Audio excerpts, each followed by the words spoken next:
పొట్టుపప్పు నానబెట్టా గారెలకి. ఇలా పొట్టు తీసేద్దాం. ఇలా తిప్పితే వచ్చేస్తుంది. పచ్చిమిరపకాయలు, అల్లం ముక్కలు వేసేయండి. మొదట ఈ పప్పును కూడా వేసేద్దాం. అంతా సరిపడినంత ఉప్పు వేసుకోండి. తీసేసుకుందాం మొత్తం పిండి. గారెల పిండి రోట్లో రుబ్బిందనుకో వెంటనే వేసేసుకోండి. గారెలు మిక్సీలో రుబ్బాం కదమ్మా, కలిపేసేయండి. సోడా ఉప్పు వేసుకుంటే అలా గుల్లగా వస్తుంది, అలా వస్తుంది. ఇదిగోండి ఇలా బాగా అనేసి నీళ్ళల్లో ఇలా వేసి చూడండి, తేలుతుంది కదా. మూత పెట్టి ఒక అరగంట ఫ్రిడ్జ్లో పెట్టండి. ఫ్రిడ్జ్లో నుంచి పిండి బయటికి తీసాం కదా, ఒకసారి తిప్పేద్దాం. గారెలు వేసేసుకుంటామేనమ్మ. ఇలాగే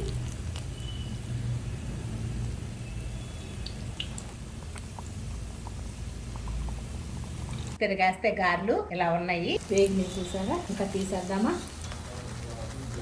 నేను చేసిన గారెలు నచ్చినాయా?